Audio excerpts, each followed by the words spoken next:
Donc j'ai la joie et l'honneur et l'émotion de vous présenter le père Gérard Meyer. Je lui disais tout à l'heure que je me souvenais d'une de ses interventions dans un CGE il y a quelques années. Et jusqu'à aujourd'hui, je n'avais pas oublié une chose importante qu'il nous avait partagée. Et je crois qu'il va nous en parler encore. Puis tout à l'heure, il nous a mis aussi déjà l'eau à la bouche un peu dans une de ses interventions au moment d'un échange. Donc le père Gérard Meyer, il est spiritain. Il a été pendant de longues années en Afrique de l'Ouest, au Sénégal, en Guinée-Bissau et en Guinée-Conakry.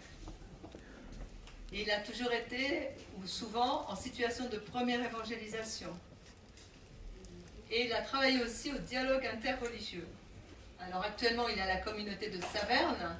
Il nous a très gentiment et très fraternellement accueillis il y a quelques semaines. Père Gérard, nous vous écoutons avec beaucoup d'intérêt sur les modes d'interculturalité, les modes d'échange. Merci. Et l'ouverture. Merci. Je vais essayer.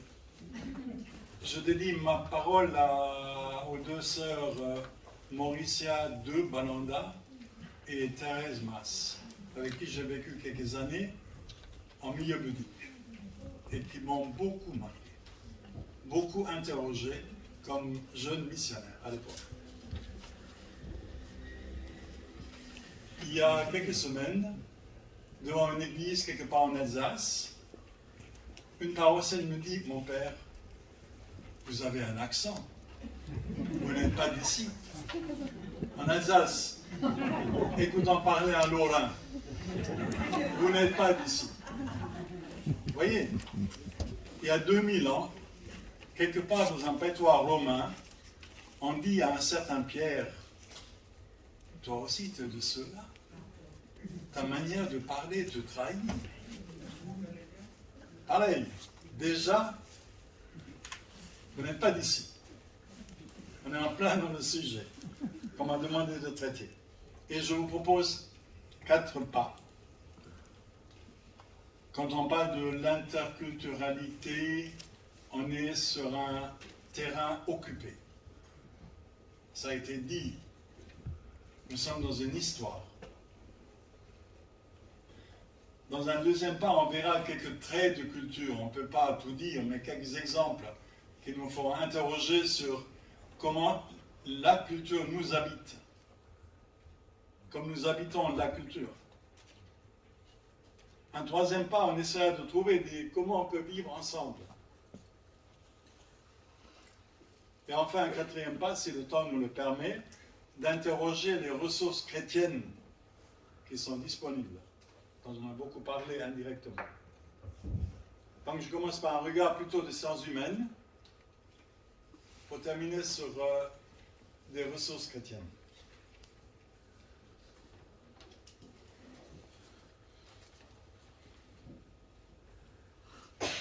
Un siècle de vie religieuse, un siècle de vie missionnaire, c'est un siècle de rencontres, d'échanges entre des gens différents, d'autres continents, d'autres cultures. C'est parfois aussi une histoire d'échec, une histoire de recommencement. Que portaient dans leur cœur les jeunes sœurs partant au Cameroun la première fois? Qu'est-ce qu'elles avaient comme idée des gens qu'elles allaient rencontrer? En dehors des paroles pieuses, il faut aimer tout le monde. Qu'est-ce qu'elles portaient comme idée sur d'autres cultures, d'autres civilisations? Et l'interculturalité, les sœurs l'ont vécu dès le départ, je dirais dès les premiers pas, avec ce qui nous a été dit ces jours-ci de manière très claire, la coexistence entre des jeunes filles parlant allemand, ou plutôt le patois lorrain, qui est le mien, entre parenthèses, qui est d'une très belle langue, très fine, avec beaucoup de stars, qui a des formules intraduisibles. Bon. Et donc avec des gens venus de l'intérieur, comme on disait, qui pensaient qu'elles étaient supérieures, parce qu'elles parlaient une langue noble, qui est le français. Parce que nous, on parle des dialectes, comme on disait. Vous voyez, on est en plein dans le sujet. Il y a ceux qui parlent la belle langue et ceux qui parlent qu'un dialecte. Ils cherchent les mots. Ils n'ont même pas de mots pour dire des choses un peu hautes, un peu abstraites.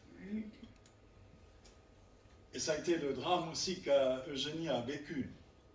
Même si après elle a un regard chrétien spirituel sur cela. Mais il y a au départ un drame, je dirais, anthropologique, de non-acceptation de la différence. Au point qu'on la traite de pauvre fille. Parce que, comme disait un de nos bons pères, elle a des mœurs allemandes. C'est dans les textes, vous voyez, le rejet de l'autre. Une sœur dit quelque part, après quelques mois, vous voyez mes pauvres sœurs, quand on ne peut pas se parler et se comprendre, tout se complique. Bon sens. Qu'est-ce qu'elle a dit? Qu'est-ce qu'elle a dit? Qu'est-ce qu'elle a bien voulu dire? Pourquoi elle s'était? Pourquoi il s'était? On est en plein dans le sujet, donc quand les gens se rencontrent, qu'est-ce qui se passe? Dans notre journal local, le Républicain Lorrain, il y a 10 jours, on pouvait lire les sœurs missionnaires ont célébré l'office dominical dans une messe multilingue à Farchuler. Le Kyrie en anglais, l'offertoire en kikongo, le sanctus en portugais, l'agneau de Dieu en sango. Voilà autre chose. Voilà autre chose. Donc, vous voyez comment on peut passer d'une chose à l'autre. Mon premier point, c'est de dire que, comme nous rencontrons, que nous allons à la rencontre de gens d'autres pays, d'autres cultures, même à l'intérieur de nos communautés, il faut avoir conscience que le terrain est occupé. C'est dire que nous ne sommes pas des enfants de cœur, tout naïfs. Nous sommes tous et toutes inscrits dans une histoire. On l'a dit ce matin, on nous a précédés.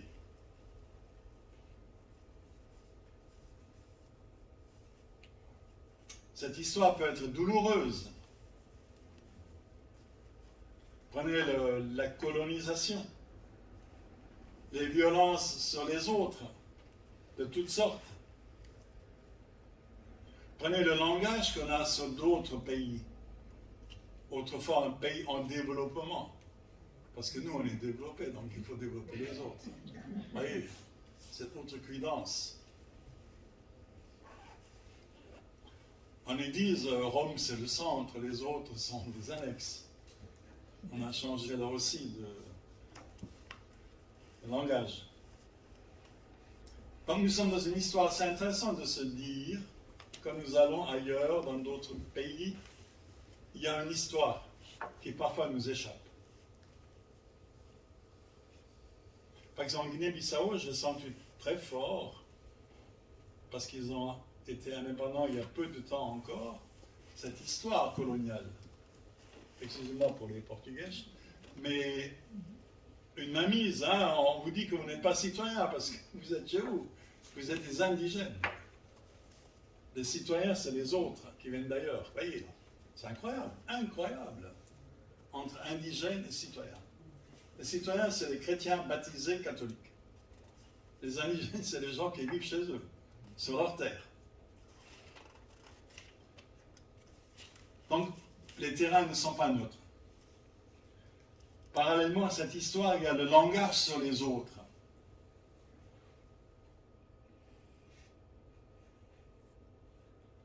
Au début encore, les chasseurs qui arrivaient parlaient des sauvages.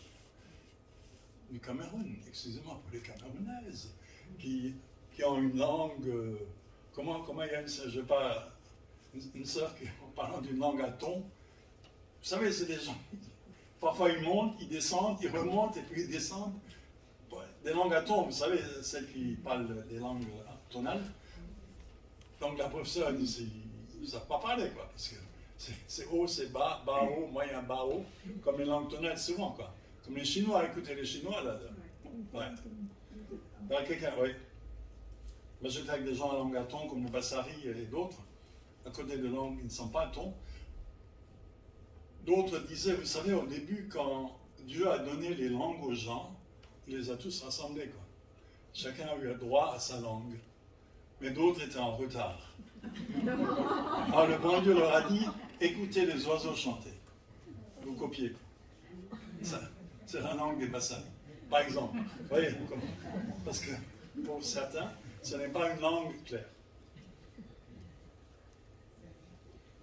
Donc le langage sur les autres, jusqu'à aujourd'hui, regardez comment on parle des autres, comment on parle par exemple de l'Afrique, comment la télévision traite les autres. Faites attention à ce qui est dit.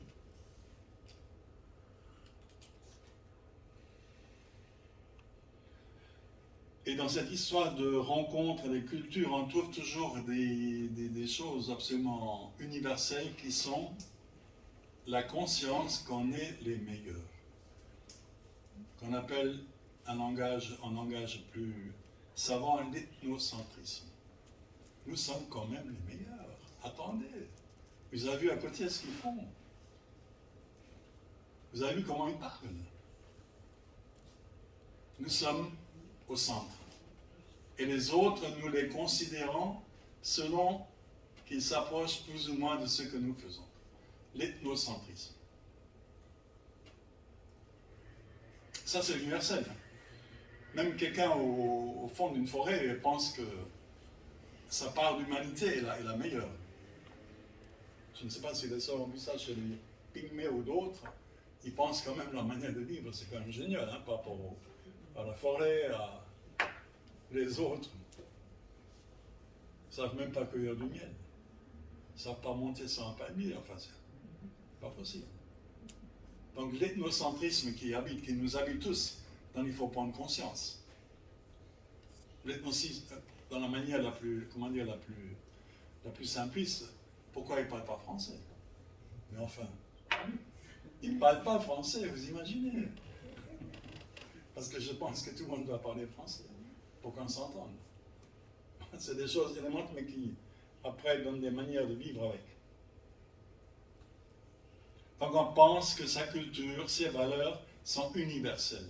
Et les autres, je les mesure à cela. On trouve ça dans nos communautés religieuses, même avec des saintes figures. Hein. On pense que notre manière de prier est la bonne, la meilleure.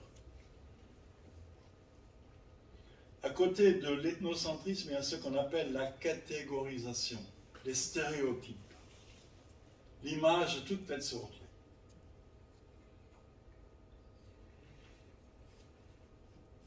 Les images toutes faites, comme tout le monde a dans la tête. Quand on trouve des Européens sur l'Afrique, des Africains sur l'Europe, tout le monde a ces images toutes faites, les stéréotypes. On pense que les autres sont comme ça, on les catégorise. On met déjà une étiquette. Par exemple, un stéréotype, qui ne sait pas écrire ne connaît rien. Voilà, c'est un ignorant, parce qu'il n'écrit pas. Stéréotype énorme, mais qui existe. Comme ils n'écrivent pas, ils ne savent rien. Voilà, stéréotype. Vous voyez comment ça peut être destructeur et, négatif. Mais nous avons tous des stéréotypes. Nous avons tous un côté ethnocentrique, il faut le savoir. Parce que ces stéréotypes, cet ethnocentrisme s'enracine dans notre vision du monde, notre manière de voir le monde qui nous a été donnée par notre culture, qu'on ne porte pas dans notre veste, mais qui habite nos manières de faire, nos manières de penser, nos manières de réagir. La vision du monde que nous avons chacune. Comment nous situer dans ce monde. Et cela résiste au changement.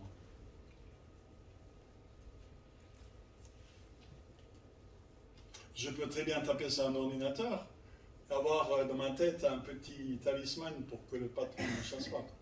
Une petite sacoche en cuivre pour que la patronne qui m'emploie me donne une promotion. Vous voyez, on a deux mondes, la tradition et la modernité. La vision du monde, c'est ce qu'il y a de plus résistant, qui nous habite. On a comparé ça à un iceberg. La part visible étant beaucoup plus petite que la part invisible. Notre vision du monde. D'autres l'ont comparé à la boîte noire de l'avion. La boîte noire de l'avion, ça sert quand? C'est quand il y a une chute, quand il y a un drame. On va voir la boîte noire. Et dans beaucoup de conflits, dans nos communautés, ou ce matin on a parlé de crise, allez voir la boîte noire. Pourquoi elle ne se parle plus? Regardez la boîte noire. La vision du monde. Pourquoi eux, ils se séparent d'un coup? Il ne faut pas voir la boîte noire. Donc la vision du monde, c'est très profond. C'est dire, en un mot, que la culture, ce n'est pas une veste que nous portons, c'est nous-mêmes. Ce n'est pas un chapeau qu'on peut enlever quand il fait chaud. Hein. Ou dire, voilà, je change, je prends l'avion, ça y est, il n'y a pas de problème, on est tous frères, on est tous sœurs. La vision du monde, nous l'habitons, elle nous habite. Pour ça, on a pu définir la culture comme un ensemble de traditions héritées, faites d'une communauté de langues, d'attitudes, de conceptions morales et religieuses, de manières de vivre. C'est tout un ensemble qui passe par la langue, par les gestes.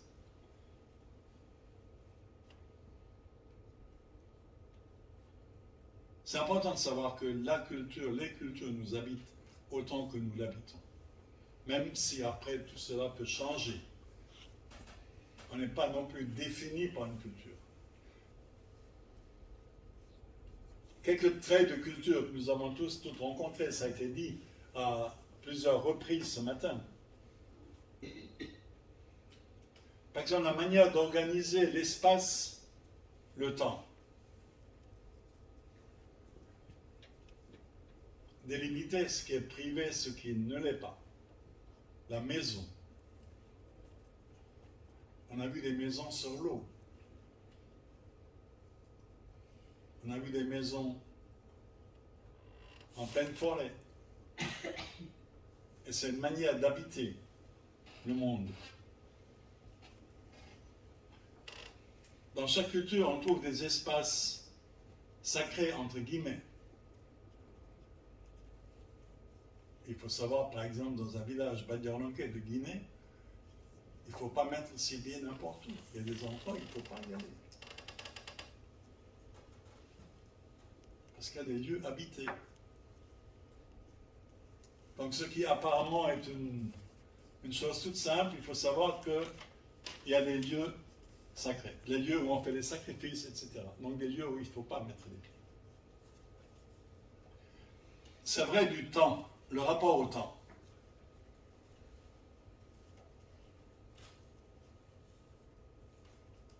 Le temps où chaque individu est inséré depuis qu'il vient au monde, il a 100 ans, il a 200 ans. Naître, grandir, se marier, devenir ancien, etc. Donc le temps. Chaque culture le marque autrement. Ce matin, la sœur a parlé chez les Pygmées du temps d'initiation. C'est un temps absolument extraordinaire dans beaucoup de cultures. Le temps où on passe de l'âge enfant à l'âge adulte. C'est un temps extrêmement marqué. Symboliquement, même avec des couleurs, etc. On ne devient pas enfant, adulte, comme ça. Temps marqué. Comme tous les rituels autour de la mort. On ne quitte pas les vivants comme ça. Et toutes les cultures ont multiplié des multiples rites pour dire au revoir.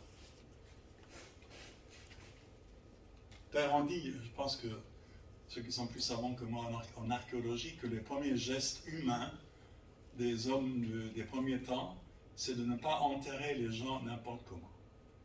Le premier rite qui humanise l'humanité, c'est de faire un geste symbolique pour laisser partir un défunt, une défunte. C'est fort. Ou bien on met une trace de main sur un rocher, on n'enterre pas l'autre n'importe comment. C'est très fort. Et dans chaque culture, si vous voulez savoir l'importance que les gens donnent à la vie, regardez comment il meurt. De quoi en entoure la mort. Ce qu'on en dit. L'incommensurable recherche de la cause de la mort. Ce qui était dans les sociétés traditionnelles, pourquoi est-il mort? Non pas comment, mais pourquoi? Pourquoi lui, pourquoi elle? À tel moment.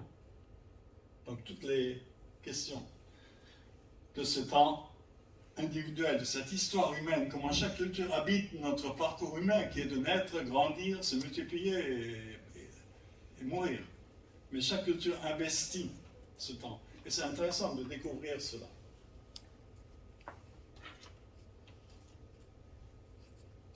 Comme tous les calendriers sociaux d'une communauté, enfin, nous on a notre calendrier liturgique, on sait qu'on n'est pas Noël, etc. D'autres cultures, vous êtes en milieu musulman, il y a un autre calendrier. Vous êtes en milieu traditionnel, il y a d'autres calendriers d'après les mois lunaires, d'après certains rituels. Par exemple, chez les Maninké au Sénégal oriental, les rituels sont marqués selon les saisons de culture ou pas. Il y a un grand rituel quand on commence à semer. Et il y a un grand rituel quand on récolte, qui balance l'année. Voilà le temps. Un autre trait de culture évident dont j'ai fait allusion dès le départ, c'est la langue.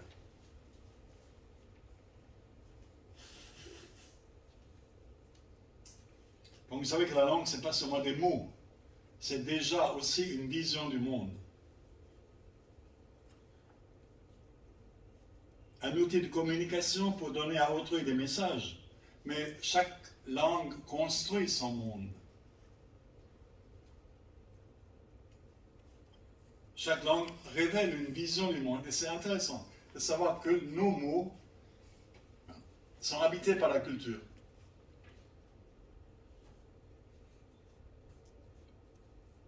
Bon, c'est que les linguistes appellent le champ sémantique. C'est le sens d'un mot, ce qui est derrière un mot.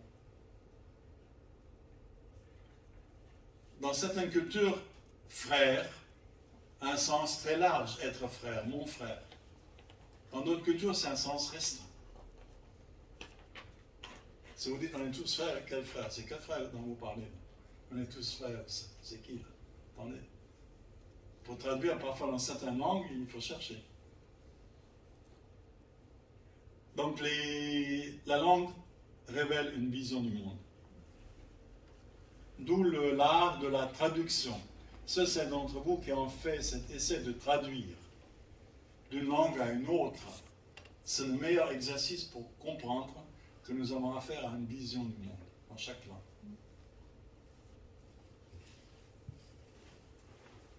Traduisez en poulard, en peul, il a neigé sur la plaine. Faites comment? Ou bien Jésus a pris du vin. Faites comment? Non, il n'y a pas de mot pour le vin, il n'y a pas de mot pour la neige. Ou il y a 100 mots pour traduire des états de neige, comme chez les Esquimaux. Ils ont 100 mots différents pour traduire la neige molle, pas molle, en train de mollir, etc. Parce que la neige, c'est leur monde. Les Peuls ont des centaines de mots pour parler du lait. Le lait se caillant, étant caillé, devant être écaillé, etc. Parce que le lait, c'est leur milieu aussi, là-bas. Alors comment vous faites, vous, avec votre langue pauvre, que le français, pour traduire les états du lait? Oui, ou la neige. Donc, je crois que ceux d'entre vous qui ont traduit, c'est le meilleur exercice. Essayez de traduire ce qu'un autre me dit. La traduction, c'est pas, comment dire, attraper l'autre, le piéger dans ce que moi je comprends, mais d'écouter qu'est-ce qu'il me dit dans ses mots à lui. Non pas ce que moi j'aimerais qu'il me dise. Et ça, c'est un art, la traduction. Et vous savez, c'est toute la richesse des langues, le génie propre de chaque langue. Et c'est toujours intéressant de voir qu'est-ce qui se passe quand ceux qui ont fait l'expérience d'apprendre une autre langue,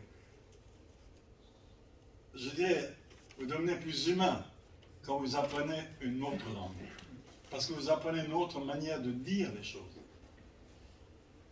Si vous pensez qu'il n'y a qu'une seule manière, faites pas ça.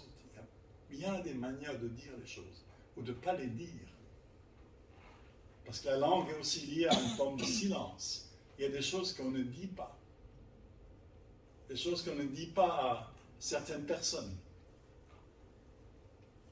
Si vous êtes de culture asiatique, il y a des choses que vous ne dites pas. Vous ne faites pas perdre la face aux autres. Une forme de respect. Une sœur japonaise me disait un temps, vous savez, nous, devant la supérieure, on dit toujours « Oui, ma mère. Oui, ma mère. Oui, ma mère. » Mais on pense autre chose. Mais on ne veut pas lui perdre la face. Ça, il l'a responsabilité. Vous voyez, ça peut être aussi un piège. Donc c'est intéressant, quand vous avez fait l'expérience des sœurs on dit ce matin, qui ont appris la langue des gens avec qui on est, ça vous ouvre à autre chose. Déjà humainement. Hein. Donc comprendre une culture, c'est entendre ses mots, qui est sa manière d'être au monde. Un autre trait de culture, on ne va pas parler de famille, relations de parenté, ça nous emmènerait trop loin. Mais un autre trait de culture, je crois que vous êtes aussi familier, c'est la maladie et le malheur. Quand je tombe malade, qu'est-ce qui se passe? Pourquoi moi? Encore il y a quelques jours en Alsace profonde, dans une de nos paroisses, un monsieur me disait, ma femme était tellement pieuse. Elle allait à tous les pèlerinages jusqu'à chez Maman Rosa. Et voilà ce qui lui arrive, elle tombe malade, elle perd la tête. Que fait le bon Dieu? Vous voyez, c'est des questions pas inventées. C'est des drames. Quand on est malade, quand d'un coup ça vous arrive, et chaque culture dit ça autrement. Qu'est-ce qu'on a fait? Ou qu'est-ce qu'on n'a pas fait? Quel rite qu'on n'a pas réalisé? Et qu'on est obligé de réaliser, si vous voulez que ça marche. Donc la maladie est aussi un lieu de culture très fort. Hein. Celles d'entre vous qui travaillent en milieu de la santé, vous voyez ça très très vite. Hein. Comment chaque culture interprète son mal-être. Tout le monde comprend pourquoi le gamin tombe malade parce qu'il a été sous la pluie. Mais pourquoi lui? Pourquoi lui? Et non pas un autre? Qu'est-ce qu'il a fait? Donc les interrogations autour de la maladie nous mettent, je dirais, dans l'intimité d'une culture, de sa valeur, de sa vision du monde. Comme toutes les thérapeutiques traditionnelles révèlent aussi une vision du monde. Pourquoi on cherche tel arbre, telle écorce, tel produit pour guérir telle maladie. C'est tout un dictionnaire de la langue que ce qui se passe autour de la maladie du mal-être.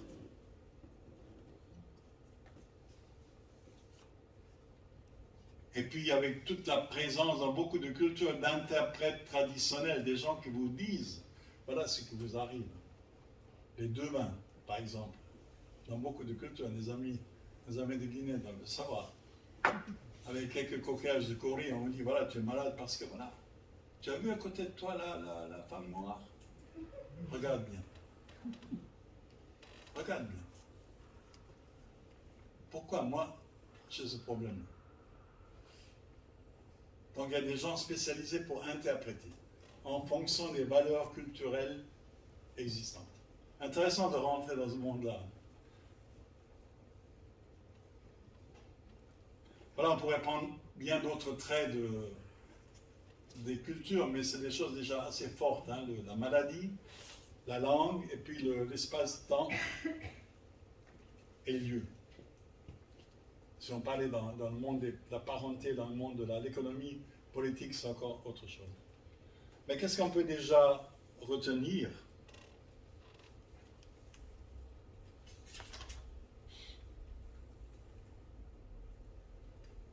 C'est que pour approcher une langue, une culture, il y a quelques attitudes nécessaires. Je ne parle pas des motivations chrétiennes ou spirituelles. C'est de quitter le monde de ses préjugés, d'essayer de se dépouiller de ses préjugés.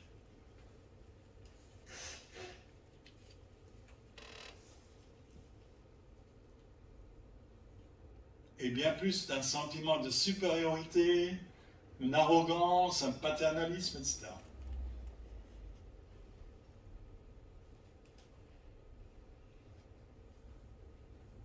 C'est d'écouter, d'entendre. C'est autant une exigence intellectuelle qu'une exigence de cœur.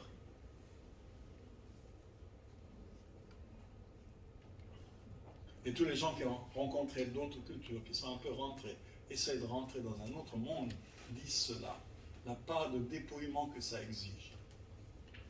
La part en langage chrétien, de kénose. De laisser l'autre venir dans ma barque. De lui donner la place.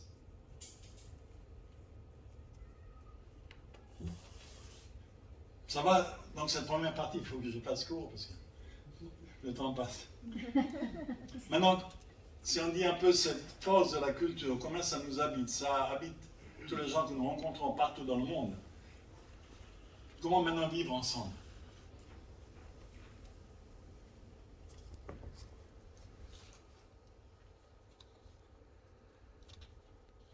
Il y a deux excès qu'il faut éviter. C'est d'abord de dire, il n'y a pas de problème. On est tous des hommes et des femmes. Où est le problème? Il n'y a pas de problème. L'autre attitude, on s'aime tous en Jésus-Christ. Ou on se supporte en Jésus-Christ. Donc ça va. Maintenant, il y a un autre chemin peut-être, qui est un chemin d'exigence, c'est d'accepter de faire une traversée, de se mettre en route. Hier, la sœur Olga parlait de la route, du chemin comme symbole, de rentrer en itinérance. Et là, les anthropologues donnent quelques étapes que peut-être nous avons parcourues. Qu'est-ce qui se passe quand nous allons vers d'autres cultures, à la rencontre de notre langage?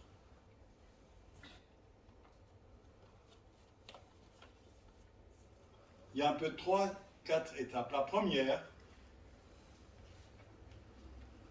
imaginez une courbe qui est très haut, qui descend et qui remonte. Moi, je n'ai pas préparé pour PowerPoint. Si j'avais su, j'aurais préparé des trucs en images qui auraient été plus clairs.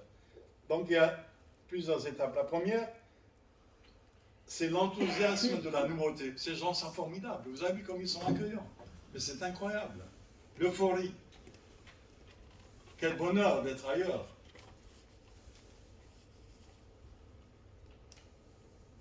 Première étape. Le temps passe. Au bout de quelques mois,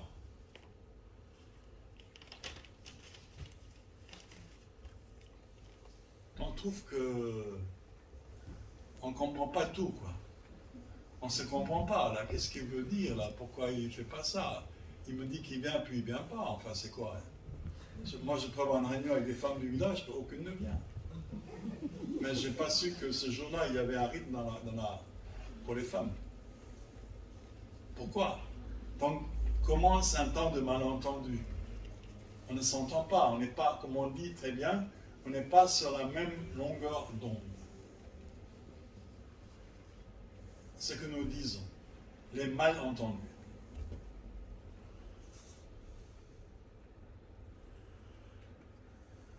Le temps passe, puis à un moment donné, on se dit c'est quand même très grave, hein, on n'est pas les mêmes, on est vraiment très différents. Et on appelle ça le choc culturel. Je pense que beaucoup ont traversé à un moment donné. La différence saute aux yeux. C'est trop fort.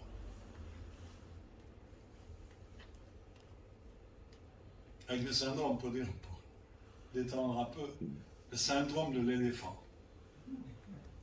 C'est-à-dire la moindre petite chose prend une dimension incroyable.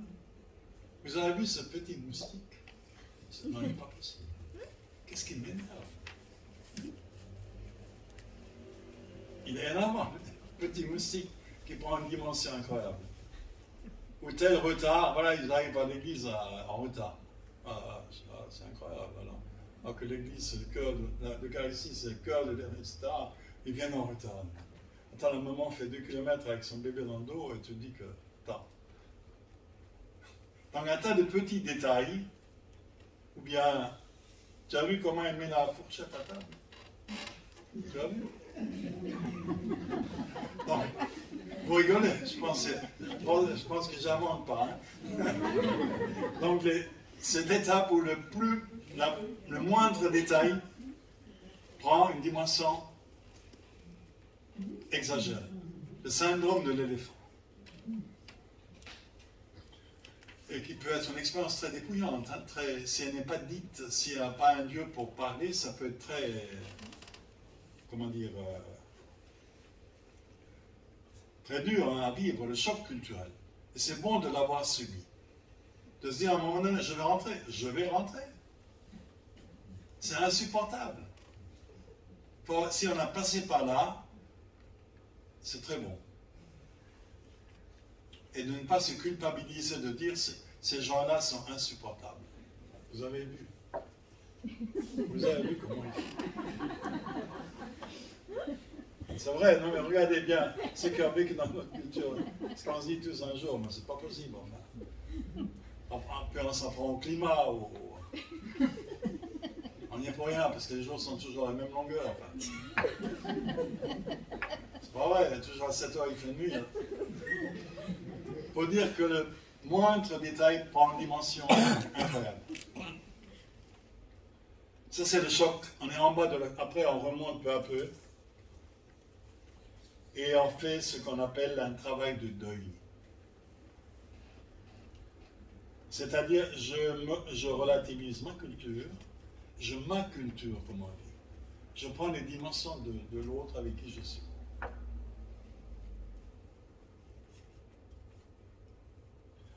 Vous savez, nous sommes une communauté multiculturelle avec des confrères d'Angola, Congo, Gabon et Alsace. On est obligé de faire ce travail perpétuellement, de relecture mutuelle, même si ce n'est pas dit, mais de savoir, de le faire tout le temps. De ne pas penser, tout est très bon, quoi, aller dans la paix. Ça c'est à la fin de la messe. Dans la vie de tous les jours. Non, mais je pense que ceux qui le vivent savent ce que je veux dire. Donc, l'acceptation des différences et l'acceptation de faire des pas ensemble chacun.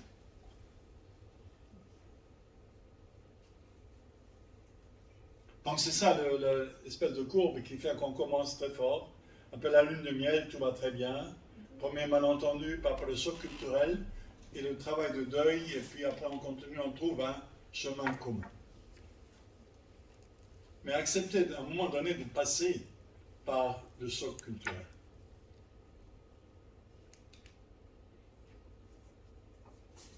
Et je vous rappelle, pour faciliter cela, le grand schéma de la communication.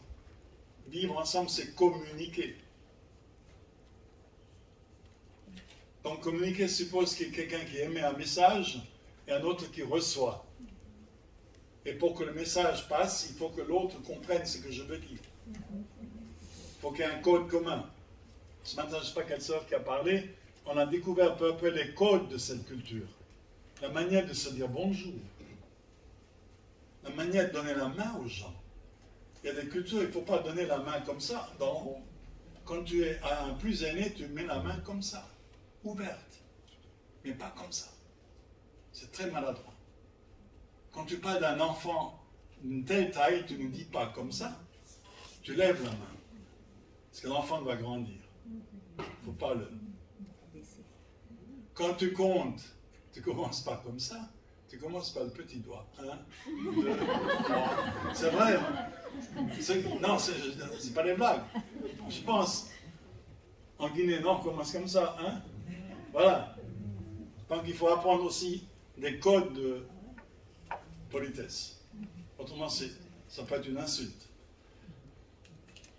Donc on apprend les codes de communication entre un émetteur et un récepteur, un code qui se comprend en contexte, selon une tradition, etc.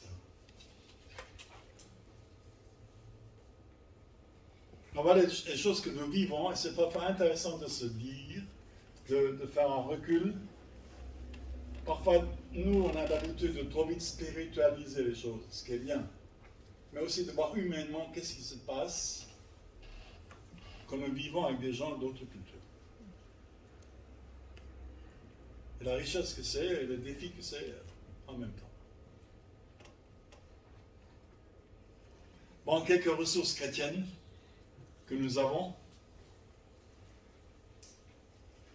D'abord, une chose absolument banale que nous savons tous, c'est qu'il y a 4 évangiles. Il n'y en a pas un. Il y a 4 évangiles. Et ça, c'est indépassable. Donc il y a 4 manières de dire Jésus, 4 manières de parler de lui.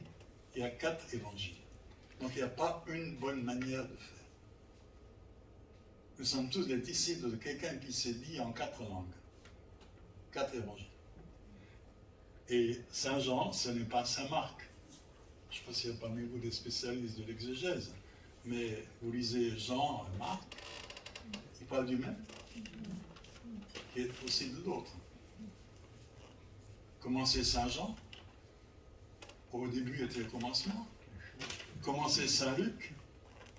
C'est pas la même chose.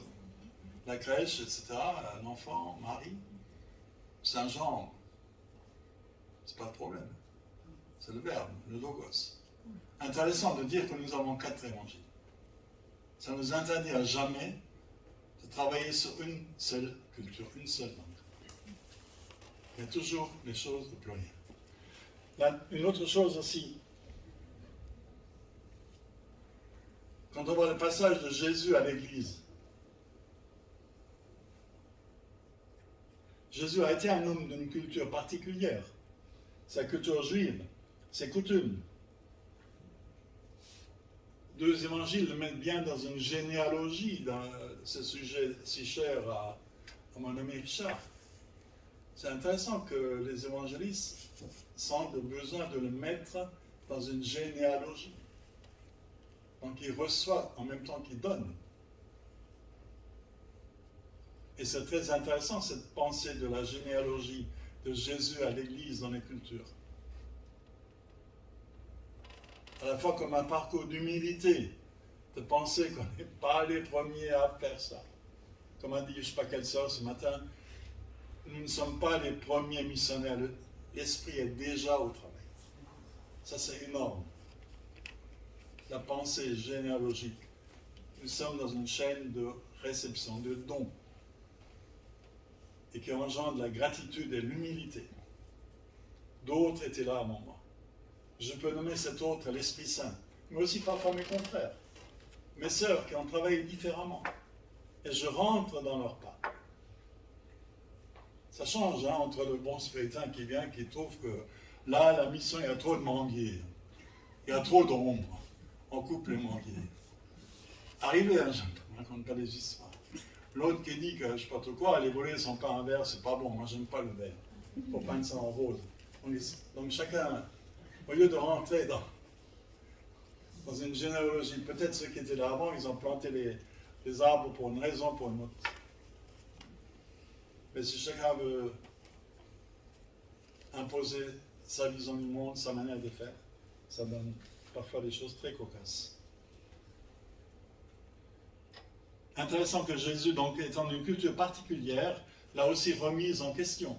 Il l'a relativisé, mise en relation. Et vous voyez que Jésus, c'est intéressant, dans sa propre culture, il va où? Il va dans ceux qui sont mis en marge de la culture. Les pauvres, les petits, les femmes pécheresses.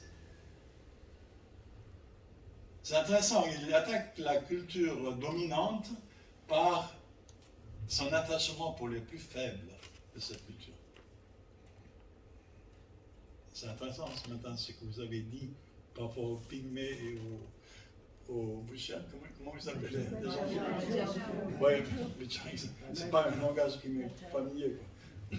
Mais donc intéressant que la présence était auprès de gens qui étaient minoritaires, dans une culture dominante. Intéressant comment on retrouve là un peu des choses semblables. Et puis après, après Jésus, il y a cet événement de la Pentecôte qui est la mission par excellence, où chacun entend les merveilles de Dieu dans sa propre langue. On ne peut pas mieux dire que ce matin de la Pentecôte. Et c'est ce que chaque mission en contexte d'interculturalité devrait dire, c'est que chaque matin qui commence est un matin de Pentecôte. Chaque mission devrait être un matin de Pentecôte. Enfin, pour finir, j'ai arrêté, le temps est limité, hein, le rituel, il y a un rituel. Après, vous me dites. Il y a aussi une chose, quand on rentre un peu dans ce monde de l'interculturalité, je dirais on a un peu le choix entre deux options missionnaires, qu'on a aussi découvert dans ce qui a été dit. Je dirais il y a l'option prophétique et il y a l'option sapientielle. Bon, c'est un peu savant, la sagesse. Prophète, celui qui dénonce, je suis ses paix. Le droit des femmes, le droit de la dignité de chacun. Donc le côté prophétique. Il y a aussi le côté sapientiel. L'écoute de ces cultures, de leur propre sagesse, de ce qu'elles ont à nous dire. C'est incroyable que les gens puissent passer quelque part 20 ans sans connaître un proverbe. Voilà, c'est incroyable. Donc c'est important, ce côté sapientiel, de recevoir ce que les gens nous disent ou disent. Et là, on va vers un dialogue, vers un échange. Et souvent, on est entre les deux, quoi, entre la mission comme prophétisme et la mission comme sagesse. Voilà, je m'arrête là, hein, parce que mon temps est limité. Voilà ce qu'on pouvait un peu dire sur cette interculturalité, cette rencontre de culture différente. Merci beaucoup, Père Gérard Meyer.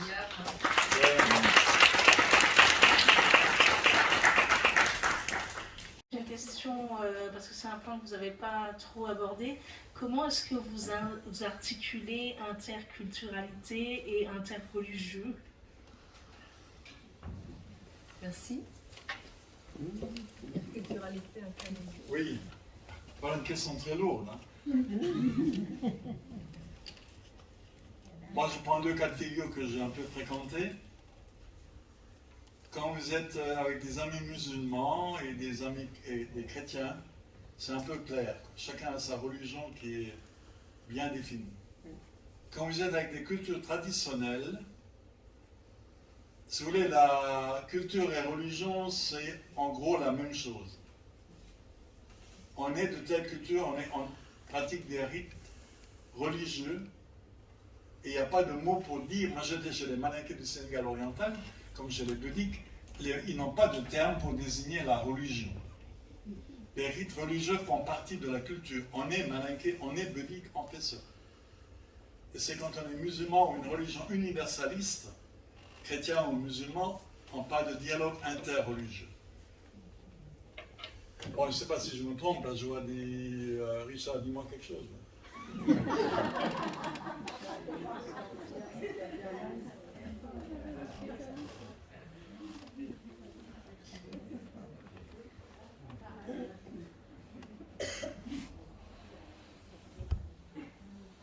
Je sais pas, je pense que Gérard a bien défini les termes. Il y a des cultures effectivement où il n'y a pas de distinction entre ce qui est culturel et ce qui est religieux. Et ça, c'est, du point de vue africain en tout cas, et des religions traditionnelles africaines ou religions des ancêtres, cela est bien affirmé. Et en fait, c'est la vie même qui est culturelle. Et du coup, la religion n'a pas de limite dans les pratiques sociales. Et du coup, tout ce qu'on fait, en fait, est déjà religieux. Aller au champ, c'est aller travailler dans son champ, par exemple. Mais il y a des rites liés à cette manière de travailler, il y a une manière presque religieuse de travailler. Et si on veut chercher des domaines où on a l'impression que le religieux est absent, on a vraiment du mal à trouver. Voilà.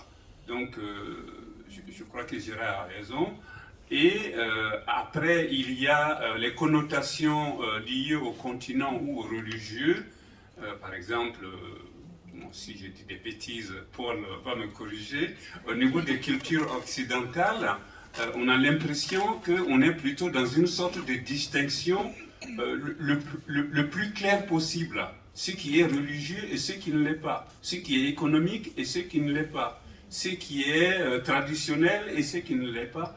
Et qui fait qu'on va passer beaucoup de temps à faire des distinctions, alors que, par exemple, dans les religions traditionnelles africaines, on va plutôt voir comment est-ce que le doigt de Dieu ou les ancêtres interviennent dans la vie. Et on va aller regarder dans tous les domaines. Comme il a dit tout à l'heure, si je suis malade, pourquoi je suis malade? Et pourquoi ma femme est malade? Et pourquoi mon enfant est malade? Et pourquoi ma vache meurt? Etc.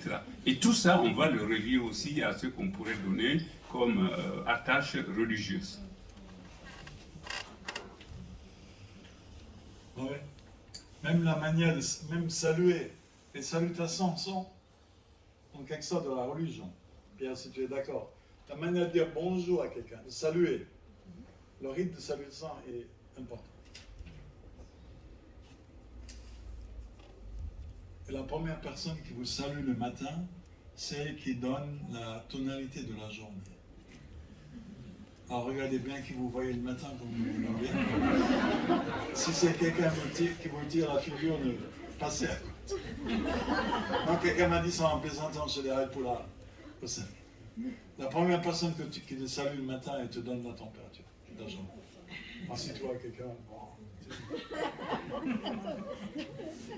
C'est une plaisanterie pour dire ce que Pierre a dit aussi, les choses sont liées les unes aux autres.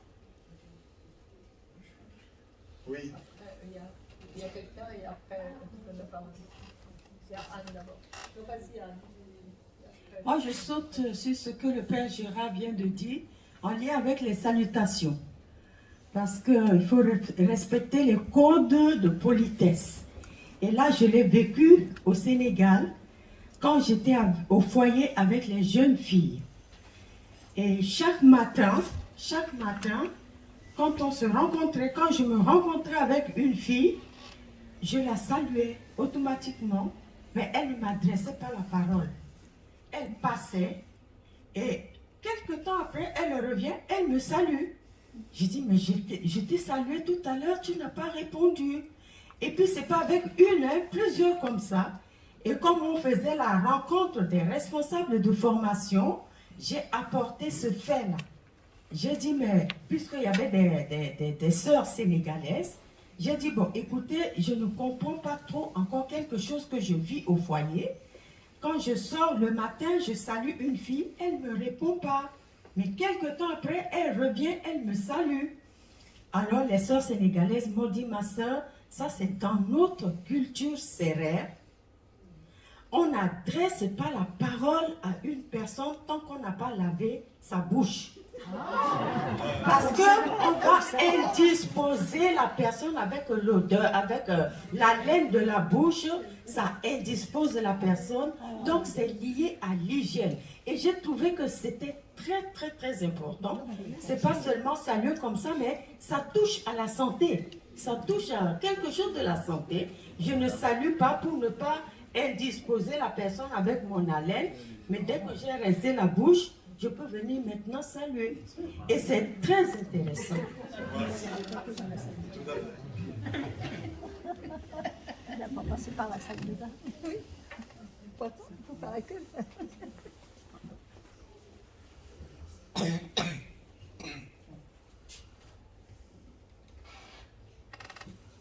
partir de la Pentecôte, le Père a parlé de la mission prophétique qu'on peut vivre.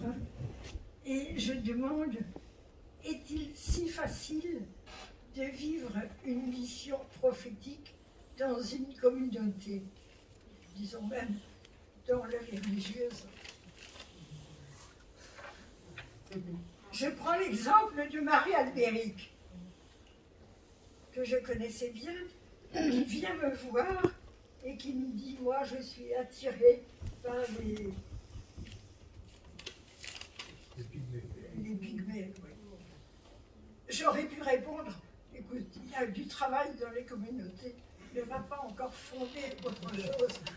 Mais j'ai senti nettement l'esprit de Pentecôte qui me disait, il faut marcher. Il n'est pas sûr que ça se réalisera, mais il faut pousser un petit peu l'enquête. Voilà. Parce que c'est un problème qui se pose. Oui, mais je peux pas, mais je pense que le prophète est toujours un peu dérangeant. Il sort un peu des sentiers battus. Et on a ça dans nos communautés, pas évident. Quelqu'un qui fait... Souvent, nos gens qui ont eu des idées très fortes ont dû aller à côté des communautés. Mais ça, c'est compliqué comme sujet. Il y a des gens plus experts que moi dans l'Assemblée. Je pense que c'est le Saint-Esprit qui peut d'abord guider les dialogues. Oui.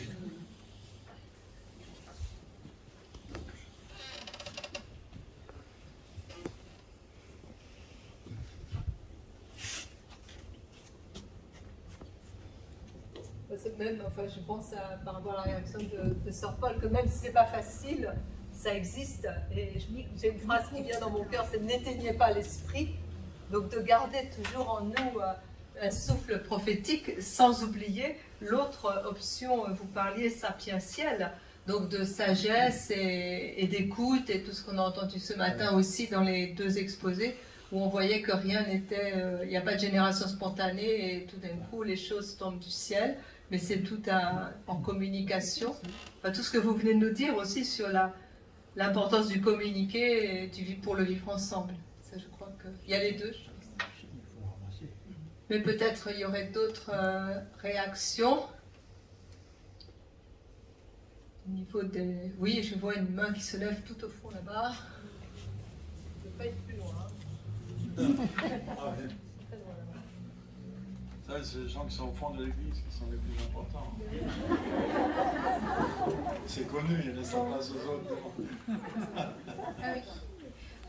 Bonjour, je m'appelle Angela et du coup je suis péruvienne. Donc c'est l'Amérique latine. Et en fait, je voulais juste partager un peu ce que j'avais vécu en venant en France. C'est que oui, j'avais remarqué en effet que la culture avait perdu ses sens religieux, ses sens chrétiens de Dieu. J'ai remarqué que les gens ils séparaient beaucoup de la religion de la vie professionnelle, de l'économie, alors qu'en Amérique latine, tout est ensemble aussi. Et, voilà. Mais après, je me souviens beaucoup de cette parole de Jésus qui on est dans le monde, mais sans le monde. Ça veut dire que parfois les cultures, ils sont des bonnes choses, mais aussi il y a des choses qui ne viennent pas de Dieu et il faut les distinguer.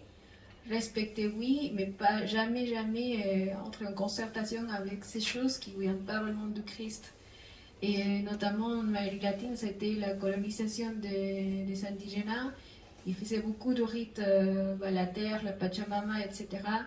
Et les missionnaires qui sont venus, ils ont essayé de leur apprendre la religion. Mais une chose que je trouve qui c'était bien, c'est de ne pas leur imposer. Il y a un problème aussi parce que c'était parfois imposé, donc c'était insupportable pour les personnes qui habitaient là-bas. Et certains ont fait bien, on a quand même des saints qui ont fait proposer la foi d'une façon, déjà en commençant à créer ces liens, en les acceptant, en les montrant la charité chrétienne sans lui dire que forcément. Voilà, et donc je trouve que c'est un bon exemple.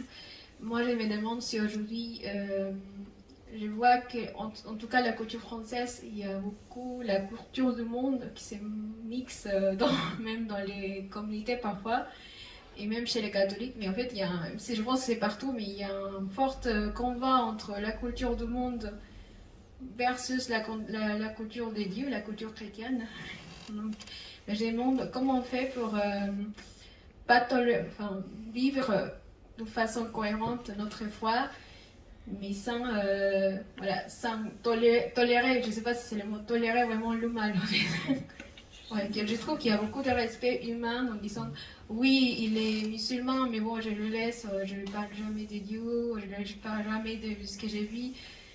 C'est un peu, ça m'a fait penser aussi beaucoup à Charles de Foucault qui a vécu entre les musulmans, mais il disait que pour lui, le Christ c'était la vérité, c'était vraiment le chemin vers le bonheur et la vie, et que lui, il essayait d'aimer les musulmans, et c'est peut-être le fait qu'il soit musulman, mais à un moment donné, il a été même attiré par la culture musulmane, mais à un moment donné, il a entendu cette voix du Seigneur qui lui disant non, c'est ta foi chrétienne, c'est moi qui je suis venu à te sauver, et je te montrerai ces chemins, tu restes ferme dans ce que tu es. Voilà, mais tout, enfin, voilà, c'est un peu, parfois, ouais, voilà, je me demande ça parce que comme moi je suis plus en laïque, c'est un peu, c'est un peu la question que je me pose. Comment je fais pour aller, pour franchir ce respect humain et vraiment témoigner de ma foi. Voilà.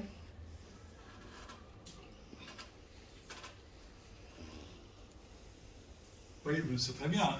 En venant d'un autre continent, vous percevez les choses différemment.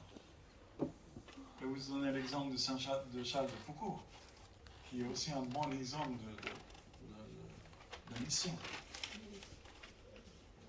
Vous savez, il était venu, au début, il pensait convertir les musulmans. Puis il s'est mis à écouter leur langue, à prendre leurs textes, et il lui-même a été converti. Au début, il voulait traduire l'évangile en touareg. Il a vu que ça n'allait pas. Il a dit, je vais commencer par apprendre le touareg, écouter les textes des gens, après je traduirai l'évangile. Et cela l'a converti. Et quand il a été malade, les femmes touareg l'ont soigné. C'est là que il a fait un virage énorme en disant, je suis maintenant avec eux, leurs frères.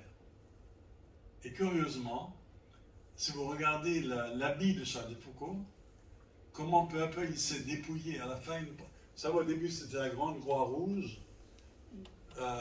Jésus Caritas. À la fin, Gandoura, aucun signe. La Gandoura blanche, comme les gens. Intéressant. Mais bon, c'est un autre sujet. Mais pour dire, c'est pas neutre, hein, la manière dont on s'habille aussi. Mais moi, vous ouvrez un grand débat, la madame du Pérou. C'est vrai, parce que la perception religieuse de chez vous et d'ici est différente.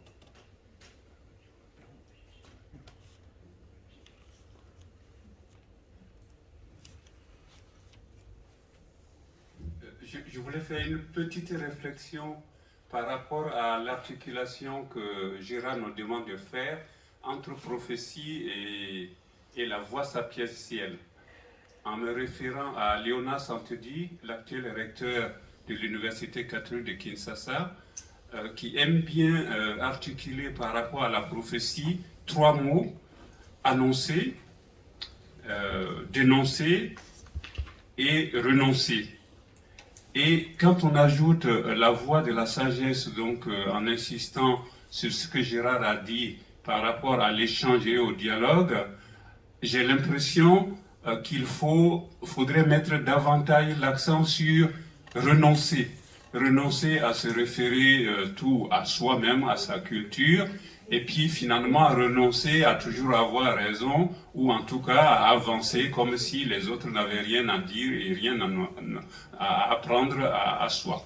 Voilà, c'est ce que je voulais faire comme réflexion. Je ne sais pas si ce que Gérard en pense. Merci. Non, c'est tout à fait ça. Hein. Comment on devient plus humain quand on rentre dans une autre culture, quand on écoute ce qu'elle dit, ce qu'elle raconte. Parce que toutes les cultures ont mis sur des mots, sur des manières d'énoncer leurs questions, leur humanité, entre guillemets. Et je pense qu'un missionnaire doit aussi écouter cela. Ne pas être que dans le faire. Ce matin, les sœurs ont bien dit ça à leur manière. Ne pas venir avec un projet tout fait. Rentrer dans une écoute.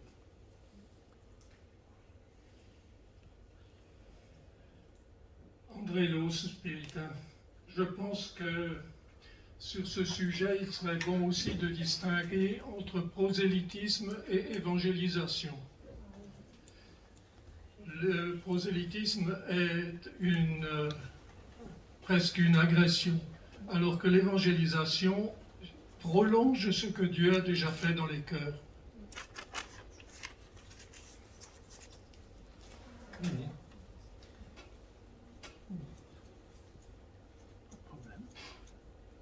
Je me rappelle par exemple l'exemple de nos sœurs Thérèse et Mauricia.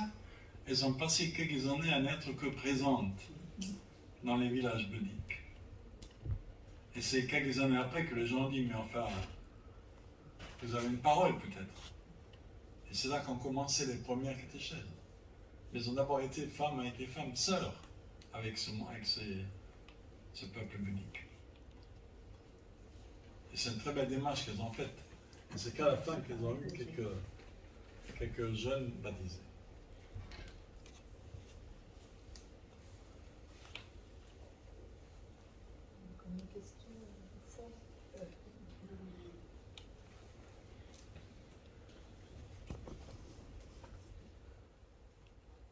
Tout simplement pour ajouter, je suis mariée, on a dit, spiritaine. Tout simplement pour ajouter à ce que les hommes partagé ce matin, surtout sont honorés vis-à-vis aux pygmées, des Baka. Bon, en vous écoutant, ce que vous avez relevé chez les autres, et puis le propos pour inséminer ou bien pour la méthode de l'évangélisation, comme il voulait dire, de distinguer le Père. Bon, je crois que l'effort des sœurs au bosquet et dans les environs est très très remarquable dans ce sens. J'ai travaillé là pour quelques temps. Les sœurs ont travaillé avant mon arrivée. En arrivant, je suis entrée dans le pas des sœurs. Et en sautant, ce qui était présent comme la parole de Dieu et que sœur Marianne Toronto était en train de traduire en Baka quelques textes de l'évangile, mais pas enseigner tel que. Donc, qu'est-ce que nous faisons au niveau de l'évangile? C'était rester avec les gens. Aujourd'hui, on danse. Les pygmées dansent dans la nuit. On fait le tam-tam, on danse autour du feu. Nous toutes, moi-même, bon, heureusement j'aime danser alors. Ça tombe bien. On danse. Et un autre jour, après avoir dansé, il fait des histoires, il raconte des histoires. Et il parle aussi de l'histoire de leur Dieu. Bon, je reste avec eux et j'écoute. Et il raconte, si j'ai des questions pour comprendre, je pose des questions, ils me racontent tout ce qu'ils ont à dire. Et après, un autre jour, c'est mon tour. Après la danse, on s'assoit. Aujourd'hui, c'est mon tour de vous parler de l'histoire de l'enfant de Dieu, de Jésus-Christ, du Père de Jésus-Christ. Parce que dans notre Dieu, dans notre histoire, combat c'est Dieu, et puis Dieu a un enfant qui est un garçon. Bon, ça tombe bien. Donc, on prend de ceux qui connaissent, et comme ça, doucement, on parle, on partage la parole de Dieu. En les écoutant, j'apprends de leur culture. Et eux aussi, ils écoutent le message de Christ par ce que nous avons dans l'évangile. Et on continue comme ça. Il m'apprend les chants qui chantent à la louange de Kumba. Et après aussi, nous aussi, j'ai essayé de mettre quelques mots de l'évangile dans les chants. Et on chante aussi en l'honneur de Dieu, du Père de Jésus-Christ. Et après ça, doucement, avant qu'on commence les préparations pour les catéchismes, et ça a pris beaucoup des années. Beaucoup des années avant d'arriver, si vous réalisez, le temps que Marie Abéric avait commencé et puis le temps que le premier baptême a eu lieu. C'était très long.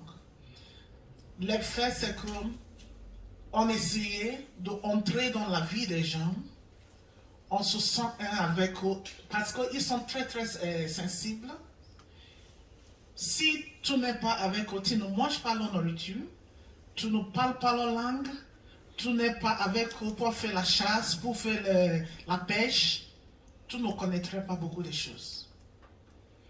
Mais on se baigne même dans le même lot, on fait tous ensemble et ils sont très libres après de raconter tout ce qu'ils ont comme problème, ou bien même l'histoire avec Dieu, l'histoire de nature, des esprits, de toutes sortes de choses, ce qu'ils le portent. Donc, je crois que tout en respectant les cultures des gens, ou bien de rester avec eux dans l'état de présence, on peut par notre vie, par notre façon de faire, proclamer l'évangile. Merci. Ce sont des exemples concrets de choses qu'on a dites et vécues ce matin et encore cet après-midi.